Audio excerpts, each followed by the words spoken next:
में गुरु आसाराम बापू पर सनसनीखेज आरोप लगा है। दिल्ली के कमला मार्केट थाने में एक नाबालिग लड़की ने आसाराम के खिलाफ शारीरिक शोषण का मामला दर्ज करवाया है। लड़की जोधपुर के आश्रम में रहती थी, जहां उसने शारीरिक शोषण किए जाने की बात कही है। यूपी से एक बार फिर से गुंडाराज का मामला सामने आया है। हापुड़ जिले के पिलखवा में शराब माफिया ने पुलिस टीम पर हमला बोल दिया। यहां के अतरौली गांव में डिप्टी एसपी समेत कई पुलिस वालों को दौड़ा कर पीटा गया। साथ ही आबकारी विभाग के इंस्पेक्टर की भी पिटाई की गई। खनन माफिया के हमले को लेकर पुलिस ने जांच तेज कर दी है। पुलिस ने पिलखवा थाने में मामला दर्ज किया है। पूछताछ के लिए पुलिस ने 3 लोगों को हिरासत में लिया है। यूपी के एटा में पुलिस और लोगों के बीच में जोरदार झड़प हो गई। लोगों के पथराव के जवाब में पुलिस ने फायरिंग शुरू कर दी। पुलिस की गोली से एक शख्स गंभीर रूप से जख्मी हो गया, जबकि गांव वालों के पथराव से एसआई समेत कई पुलिस वाले जख्मी हो गए। एटा के भरगैन कस्बे में पुलिस किसी आरोपी की गिरफ्तारी के लिए दबिश देने पहुंची थी। पुलिस ने किसी से पूछे बगैर एक घर की तलाशी शुरू कर दी, जिस पर पुलिस वालों की लोगों से कहासुनी होने लगी। देखते ही देखते कहासुनी ने बवाल का रूप ले लिया। दिल्ली पुलिस ने विवेक विहार में हुए कारोबारी समेत 4 लोगों की हुई हत्या की गुत्थी सुलझाने का दावा किया है। इस केस में कारोबारी बजरंग लाल के भांजे की बीवी की अहम भूमिका मानी जा रही है। पुलिस ने इस महिला समेत 4 लोगों को हिरासत में लिया है। दिल्ली पुलिस ने दावा किया है कि कारोबारी बजरंग लाल, उनके ड्राइवर और 2 नौकरों की हत्या के पीछे का एकमात्र मकसद चोरी ही था। पुलिस ने लूटी गई करीब 2 करोड़ के जेवर समेत काफी नकदी भी बरामद कर ली है। समाजसेवी नरेंद्र दाभोलकर की हत्या के विरोध में पूरे बंद है। तमाम राजनीतिक दलों ने इस बंद को समर्थन दिया है। उधर मर्डर के एक दिन बीत जाने के बाद भी पुलिस के हाथ खाली है। मामले की जांच पूरे क्राइम ब्रांच कर रही है। दरअसल समाजसेवी नरेंद्र दाभोलकर पर मंगलवार को 2 हमलावरों ने फायरिंग की थी। 4 राउंड फायरिंग की गई। एक गोली दाभोलकर के सिर में लगी। उन्हें आनन फानन में अस्पताल ले जाया गया, लेकिन उन्हें मृत घोषित कर दिया गया। उधर दाभोलकर की हत्या पर दुख जाहिर करते हुए महाराष्ट्र के मुख्यमंत्री पृथ्वीराज चव्हाण ने हत्यारों की जानकारी देने वाले को 10 लाख का इनाम देने का ऐलान किया है। सीएम के मुताबिक दाभोलकर की हत्या एक सोची समझी साजिश के तहत की गई। मुंबई समेत दक्षिण भारत को दहनाने की साजिश मुंबई में रची जा रही है। आईबी ने इस बाबत महाराष्ट्र पुलिस को एक टेरर अलर्ट भेजा है। इस अलर्ट में कहा गया है कि हमले के लिए पाकिस्तान में आतंकियों को खास ट्रेनिंग दी जा रही है। अलर्ट के मुताबिक पाकिस्तानी आतंकवादी श्रीलंका के रास्ते दक्षिण भारत में घुस सकते हैं। इसी साल फरवरी में श्रीलंका एजेंसियों ने 3 संदिग्ध पाकिस्तानी नागरिकों को भी पकड़ा था। ये तीनों श्रीलंका के पासपोर्ट पर मुंबई और तिरुवनंतपुरम होकर आ चुके थे। उधर अमेरिका ने कहा है कि पाकिस्तानी मदरसा आतंकवादियों के ट्रेनिंग कैंप की तरह काम कर रहे हैं। अमेरिका के अधिकारी ने कहा कि पेशावर का गंज मदरसा न सिर्फ आतंकवादियों का समर्थन करता है, बल्कि यहां अलकायदा और लश्कर के आतंकियों को ट्रेनिंग भी दी जाती है। चीन की दादागिरी को जवाब देने के लिए भारतीय एयरफोर्स ने पूरी तैयारी कर ली है। भारत चीन सीमा के पास दौलत वे गोल्डी में एयरफोर्स पर हरक्यूलिस एयरक्राफ्ट को उतारा गया। अब इसके जरिए वायुसेना विपरीत हालातों में थल सेना की मदद के लिए एयरब्रिज बना सकती है। हरक्यूलिस की लैंडिंग इस लिहाज से भी अहम है क्योंकि विमान अच्छा खासा वजन उठा सकता है और भारतीय सेना के फॉरवर्ड पोस्ट की जरूरतों को पूरा करने में अहम भूमिका निभा सकता है। जिस जगह पर हरक्यूलिस को उतारा गया है, ये वही जगह है जहां से कुछ ही किलोमीटर की दूरी पर इसी साल अप्रैल में चीनी सेना ने घुसपैठ की थी। दौलत वे गोल्डी इलाका 16,614 फीट ऊंचाई पर है। इस ऊंचाई पर विमान उतारना विश्व रिकॉर्ड के समान है। दिल्ली पुलिस की गिरफ्त में आया लश्कर आतंकी अब्दुल करीम टुंडा पाकिस्तानी जेल में हाफिज सईद और जकीउर रहमान लखवी से मिला करता था। टुंडा ने खुलासा किया है कि इनके लिए जेल में एक कॉन्फ्रेंस रूम था, जहां से वे अपने गुर्गों को आदेश देते थे। खबर है कि पूछताछ में टुंडा ने यह भी बताया कि भारत आने से पहले भी उसकी मुलाकात पाकिस्तान की जेल में हाफिज सईद से हुई थी। पूछताछ में यह भी खुलासा हुआ है कि टुंडा को सदर कहा जाता था। उसके पास नौजवानों की एक ब्रिगेड है। टुंडा ने यह भी खुलासा किया कि पाकिस्तानी खुफिया एजेंसी आईएसआई भारत में नकली नोट खपाती है। टुंडा ने बताया कि जाली नोटों का सबसे बड़ा डीलर इकबाल खान आईएसआई से ही भारत की नकली करेंसी लेता है। नकली नोट नेपाल, बांग्लादेश के रास्ते भारत में लाए जाते हैं। दिल्ली पुलिस टुंडा की डीएनए प्रोफाइलिंग और साइको एनालिसिस कराना चाहती है। फिलहाल टुंडा 5 वक्त की नमाज अदा करता है, जिस दौरान उससे पूछताछ नहीं की जाती। टुंडा को हिरासत में बिरयानी भी दी जा रही है। इससे पहले मंगलवार को आतंकी अब्दुल करीम टुंडा को 4 दिनों के लिए पुलिस रिमांड दे दी गई। दिल्ली के पटियाला हाउस कोर्ट में पुलिस ने टुंडा की 10 दिनों की रिमांड मांगी थी, लेकिन 4 दिनों की ही मंजूरी मिली। हालांकि मंगलवार को दिल्ली के पटियाला हाउस कोर्ट में पेशी के दौरान आतंकी अब्दुल करीम टुंडा पर हमला हुआ। टुंडा पर यह हमला कोर्ट परिसर के बाहर हुआ। घात लगाकर बैठे 2 शख्स टुंडा को देखते ही उस पर झपट पड़े और थप्पड़ रसीद कर दी। उधर टुंडा पर हमले की कोशिश के आरोप में पुलिस ने 2 लोगों को गिरफ्तार किया है। दोनों गाजियाबाद के रहने वाले हैं। इनके बारे में कहा जा रहा है कि ये दोनों हिंदू सेना के कार्यकर्ता हैं। नरेंद्र मोदी को पीएम बनाए जाने की मन्नत को लेकर गुजरात से मुस्लिमों का एक दल जियारत करने अजमेर के गरीब नवाज की दरगाह पर पहुंचा। दल ने गरीब नवाज की मजार पर मखमल की चादर और अकीकत के फूल पेश किए। गुजरात के शेख अहमद भाई की अगुवाई में यह दल ख्वाजा के दर पर पहुंचा था। इस दल में बीजेपी के वरिष्ठ नेता ओंकार सिंह समेत कई नेता मौजूद थे। मन्नत मांगने गए दल ने मोदी के 3 बार सीएम बनने पर गरीब नवाज का शुक्रिया अदा किया। बीजेपी नेता सुधांशु मित्तल ने दिल्ली बीजेपी इलेक्शन सेल के संयोजक पद से इस्तीफा दे दिया है। सुधांशु मित्तल दिल्ली विधानसभा चुनाव के लिए पार्टी के मैनेजमेंट का काम देख रहे थे। बताया जाता है कि कुछ नेताओं से नाराजगी के चलते उन्होंने इस्तीफा दिया। जम्मू कश्मीर के किश्तवाड़ में हालात काबू में हैं। सुप्रीम कोर्ट में दायर हलफनामे में सीएम उमर अब्दुल्ला ने इस बात की जानकारी दी। उन्होंने सुप्रीम कोर्ट को बताया कि मामले की जांच रिटायर्ड जज कर रहे हैं। पितृत्व विवाद मामले में उत्तराखंड के पूर्व मुख्यमंत्री एनटी तिवारी से आज फिर से जेरह शुरू होगी। खुद को तिवारी का बेटा बताने वाले रोहित शेखर से भी जेरह होगी। ये सुनवाई दिल्ली हाईकोर्ट से नियुक्त लोकल कमिश्नर एसएम चोपड़ा के सामने की जाएगी। ब्लड सैंपल की डीएनए जांच के बाद दिल्ली हाईकोर्ट ने एनडी तिवारी को रोहित शेखर का जैविक पिता बताया था, लेकिन तिवारी मानने को तैयार नहीं हुए। इसके बाद हाईकोर्ट ने एक लोकल कमिश्नर नियुक्त किया और मामले की रोजाना सुनवाई के आदेश दिए। कर्नाटक में लोकसभा की 2 सीटों के उपचुनाव के लिए वोटिंग चल रही है। बेंगलुरु ग्रामीण और मांड्या लोकसभा सीट पर वोट डाले जा रहे हैं। कांग्रेस ने मशहूर कन्नड़ अभिनेत्री राम्या को मांड्या लोकसभा सीट से उतारा है। यूपी की निलंबित आईएएस अधिकारी दुर्गा शक्ति नागपाल के मामले में केंद्र दखल नहीं देगा। सरकार का कहना है कि दुर्गा ने निलंबन पर केंद्र से अपील नहीं की है, इसलिए हस्तक्षेप की जरूरत नहीं है। उधर निलंबित आईएएस दुर्गा शक्ति नागपाल का मामला दिल्ली में गूंजने वाला है। अलीगढ़ के कुछ संगठन जंतर मंतर पर दुर्गा के समर्थन में धरना देने वाले हैं। इन संगठनों की मांग है कि दुर्गा का निलंबन खत्म करके उन्हें वापस पोस्टिंग दी जाए। अयोध्या की 84 कोसी यात्रा को लेकर यूपी में सियासी पारा चढ़ने लगा है। विश्व हिंदू परिषद के अध्यक्ष अशोक सिंघल ने कहा कि यात्रा किसी भी कीमत पर नहीं रुकेगी। प्रवीण तोगड़िया ने भी ट्वीट करके 25 अगस्त से यात्रा शुरू होने की बात कही है। उधर यात्रा पर माहौल गर्माता हुआ देखकर फैजाबाद में धारा 144 लगा दी गई है। संत समाज 25 अगस्त से यात्रा को अयोध्या से शुरू करने पर अड़ा हुआ है।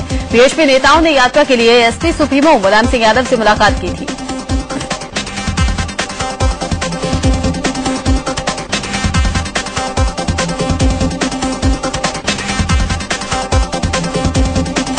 यात्रा को लेकर अयोध्या में माहौल गर्माता हुआ दिख रहा है। इसी सिलसिले में सपा सुप्रीमो मुलायम सिंह यादव से मुलाकात भी की गई थी, लेकिन यात्रा को मंजूरी नहीं दी गई और इसके बाद बवाल बढ़ता हुआ देखते हुए फैजाबाद में फिलहाल धारा 144 लागू कर दी गई है।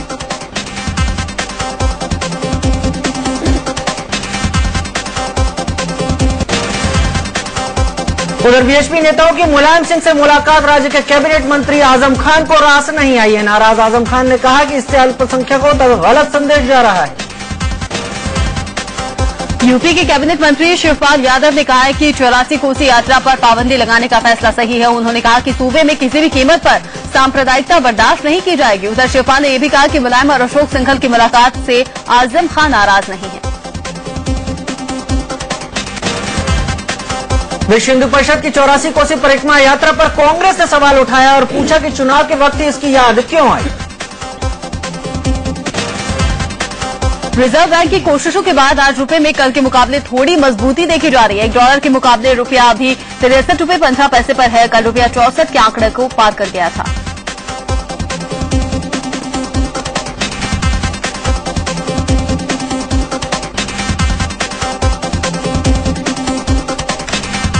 लगातार रुपए में गिरावट देखने को मिल रही थी, लेकिन आज मार्केट थोड़ा सुधार के साथ खुला है। 63 रुपये 15 पैसे पर फिलहाल रुपए की कीमत बनी हुई है।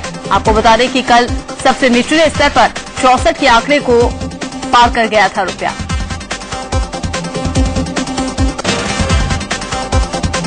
डॉलर के मुकाबले रुपए में जारी गिरावट को रोक पाने में नाकाम यूपीए सरकार पर गुजरात के मुख्यमंत्री नरेंद्र मोदी ने हमला बोला है।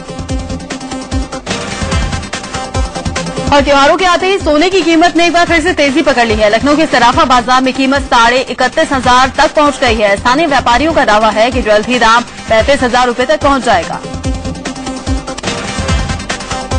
राजस्थान सरकार आज से कई जिलों में सस्ती दरों पर प्याज बेचेगी। सरकार ने आम आदमी तक सरकारी उपभोक्ता भंडार के जरिए प्याज पहुंचाने का फैसला किया है। दिल्ली में प्याज की बढ़ती हुई कीमतों को लेकर सियासी जंग जारी है। मंगलवार को प्रदेश अध्यक्ष विजय गोयल की अगुवाई में बीजेपी ने तालकटोरा स्टेडियम के सामने जोरदार प्रदर्शन किया। बीजेपी प्याज को लेकर आंदोलन छेड़े हुए है, लेकिन इंदौर में बीजेपी किसान मोर्चा के उपाध्यक्ष पाशा पटेल उसकी मुहिम की हवा निकाल रहे हैं। पाशा ने प्याज को लेकर मचे बवाल पर हैरानी जताई कि प्याज पेट भरने की नहीं बल्कि स्वाद की चीज है। कोयला घोटाले की फाइल गायब होने को लेकर संसद में हंगामे के बीच बीजेपी नेता सुषमा स्वराज ने सरकार को निशाने पर लिया। सुषमा ने ट्वीट में लिखा कि पहले प्रधानमंत्री करे घोटाला, फिर कानून मंत्री डाले उस पर पर्दा और कोयला मंत्री कर दे फाइल गायब। यही है कोयला आवंटन का धारावाहिक। कोयला घोटाले से जुड़ी फाइलों के गायब होने पर मंगलवार को संसद में खूब हंगामा हुआ। राज्यसभा में कोयला मंत्री श्री प्रकाश जायसवाल जब इस पर बयान दे रहे थे तब भी बीजेपी ने खूब बवाल किया।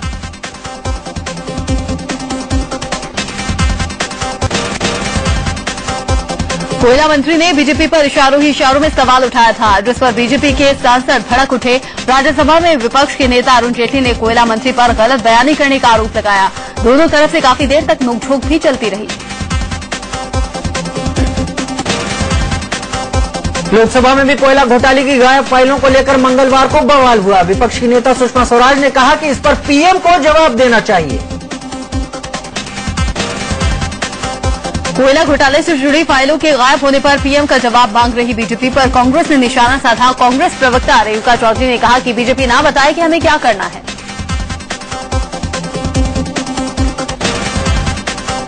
नरेंद्र मोदी के पीएम पद की उम्मीदवारी पर बीजेपी नेता अरुण जेटली ने सवालिया निशान लगा दिया है। एक अंग्रेजी अखबार को दिए इंटरव्यू में उन्होंने कहा कि बीजेपी में एक नहीं पीएम पद के 10 दावेदार हैं।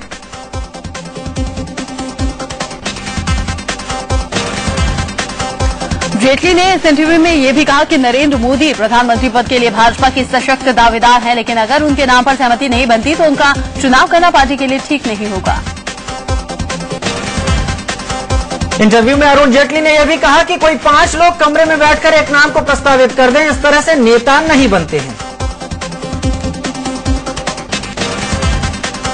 जेटली के बयान पर शिवसेना को हैरत हुई है, लेकिन साथ ही पार्टी नेता संजय राउत ने कहा है कि यह बीजेपी का अंदरूनी मसला है। जेटली ने बीजेपी में पीएम पद के 10 दावेदार बताए तो कांग्रेस ने पूछ लिया पहले ये तो गिन ले कि लोग कार्यकर्ता कितने हैं। हालांकि एनसीपी नेता और केंद्रीय मंत्री तारिक अनवर ने कहा कि जेटली चाहे जितने दावे करें, लेकिन मोदी के आगे बीजेपी के सभी नेता बौने हो गए हैं। बीजेपी नेता उमा भारती ने कहा है कि अगर इस बार छत्तीसगढ़ में बीजेपी की सीटें बढ़ेंगी तो इसका श्रेय उन्हें मिल सकता है। राजगढ़ जिले में उमा ने कहा कि अगर तीसरी बार बीजेपी को छत्तीसगढ़ में बढ़त मिली तो लगेगा कि सीटें मेरी वजह से बढ़ी हैं। हज यात्रियों को हज यात्रा के बारे में समझाने और हज के तौर तरीके बताने के लिए रांची हज हाउस में ट्रेनिंग कैंप लगाया गया है। इस शिविर में सैकड़ों हज यात्रियों के साथ सीएम और राज्यपाल ने भी हिस्सा लिया। यूपी सरकार ने अल्पसंख्यकों के आरक्षण को लेकर एक बड़ा फैसला लिया है। लखनऊ में हुई कैबिनेट की बैठक में सीएम ने 20 विभागों की 85 योजनाओं में अल्पसंख्यकों को 20% आरक्षण दिए जाने के फैसले पर मोहर लगा दी।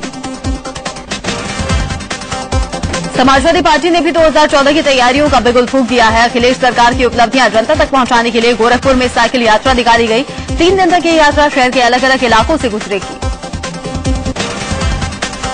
1993 के मुंबई बम धमाके मामले में जेल की सजा भुगत रहे अभिनेता संजय दत्त ने एक अज्ञात बीमारी के उपचार के लिए पैरोल की मांग की है। जानकारी एरवदा जेल के अधिकारियों ने दी है। संजय ने करीब 20 दिन पहले आवेदन सौंपा, जिस पर प्रक्रिया जारी है।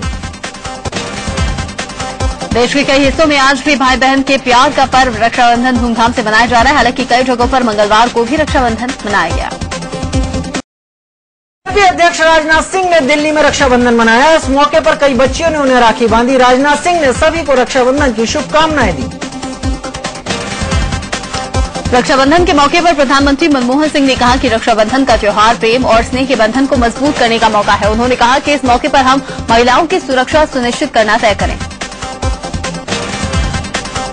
इससे पहले टोपी से परहेज करने वाले गुजरात के मुख्यमंत्री नरेंद्र मोदी ने मंगलवार को मुस्लिम महिलाओं से राखी बंधवाई। गांधीनगर में मुस्लिम समाज की कई महिलाओं ने मोदी की कलाई पर राखी सजाई।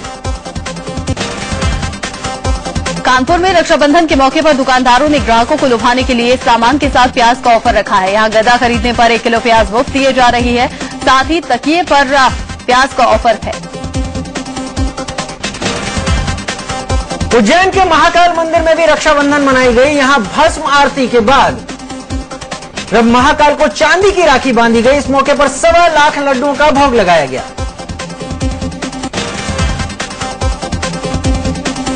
और आपको बता दें कि आईटीबीपी जवानों का भी रक्षाबंधन आज मना और वहां पर स्कूली छात्राओं ने जवानों को राखी बांधी और उनसे अपनी सुरक्षा का वायदा लिया।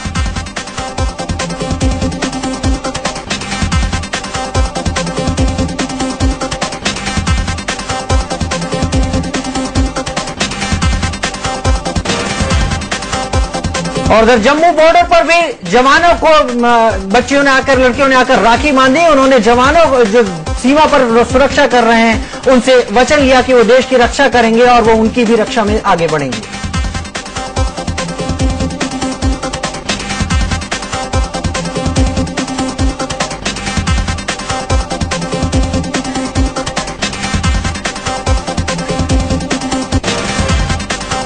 देश भर में रक्षाबंधन की धूम है और वहीं डीडवाना में भी इसी तरह की तस्वीरें देखने को मिली, जहां पर शहीद के स्मारक पर पहुंची बहनें और स्मारक के साथ ही सर्टिफिकेट को भी राखी बांधी और शहीद की शहादत को याद किया।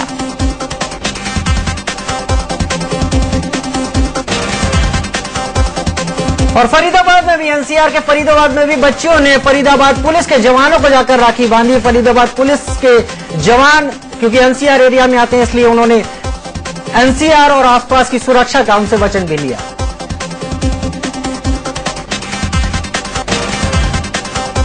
और उधर मेरठ जेल में भी रक्षाबंधन का त्योहार मनाने के लिए छूट दी गई। वहां पर कैदियों को राखी बांधने के लिए बहनें पहुंची और लंबी कतारें वहां पर देखी गई।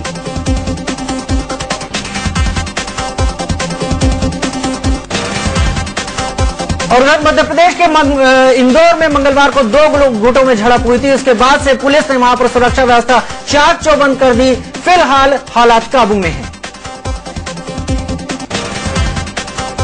और वहीं राजस्थान के जयपुर में हंगामा देखने को मिला। यहां कुछ लोगों ने थाने का घेराव किया और वहां खड़े वाहनों को भी आग के हवाले कर दिया। और राजस्थान के अजमेर में मिलावटी पेट्रोल मिलने से गुस्साए लोगों ने पेट्रोल पंप पर जबरदस्त तोड़फोड़ की। लोग मिलावटी पेट्रोल मिलने से गुस्सा थे।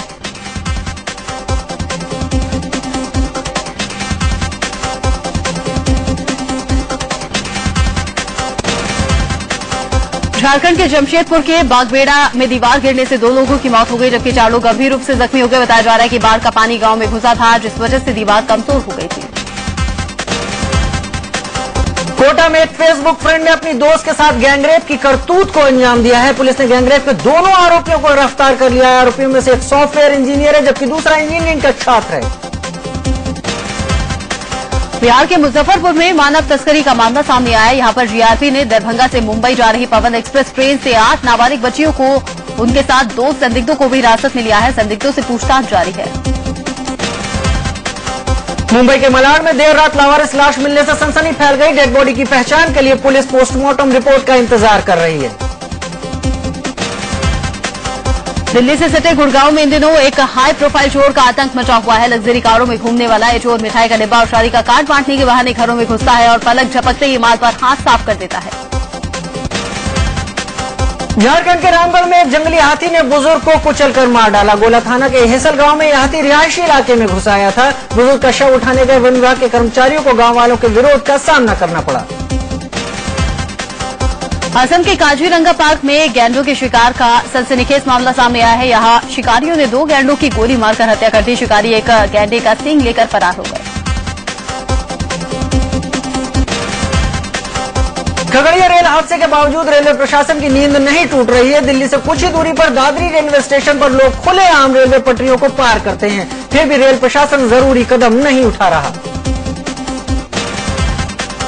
यूपी के अलीगढ़ में भी रेलवे की लापरवाही देखने को मिली। रक्षाबंधन के मौके पर यहां लोग ट्रेन की छतों पर सफर करते हुए नजर आए। खगड़िया रेल हादसे से सबक लेकर रांची से 50 किलोमीटर दूर अंगड़ा इलाके में स्कूल प्रशासन ने बच्चों का ड्रेस कोड ही बदल दिया। दिल्ली की कन्हैया नगर मेट्रो स्टेशन के पास सड़क धंसने से जाम लग गया। 8 फीट चौड़ी सड़क पर करीब 10 फीट चौड़ा गड्ढा हो गया। देहरादून के झारखंड में एक अवैध निर्माण को लेकर नैनीताल हाईकोर्ट ने सख्त रुख अख्तियार किया है। कोर्ट ने राज्य सरकार, एमडीडीए, नगर निगम और डीएम को नोटिस जारी कर जवाब मांगा है। मुंबई में 2 महीने तक फुटपाथ पर जिंदगी गुजारने वाली नीता नायक को एक परिवार का सहारा मिल गया है। जिस परिवार ने उन्हें सहारा दिया है उसकी दिन भर की आमदनी 100 रुपए से ज्यादा नहीं है। सुनीता नायक किसी जमाने में एक मशहूर मैगजीन की एडिटर रह चुकी। नायक के मुताबिक उनकी कर्मचारी ने पर्सनल अकाउंटेंट के साथ मिलकर साजिश रची और उनकी करोड़ों की संपत्ति हड़प ली। उधर फिल्मों और सीरियल के एक्टर आरिफ हुसैन और शेफाली कार में रहकर जिंदगी गुजारने के लिए मजबूर है। दोनों माड़ा के एक फ्लैट में रहते थे, लेकिन अब उन्हें मकान मालिक ने घर से बेदखल कर दिया है। शेफाली के मुताबिक वो शूटिंग के लिए कहीं बाहर गई हुई थी, वापस लौटी तो देखा मकान मालिक ने उनका सारा सामान बाहर फेंक दिया है।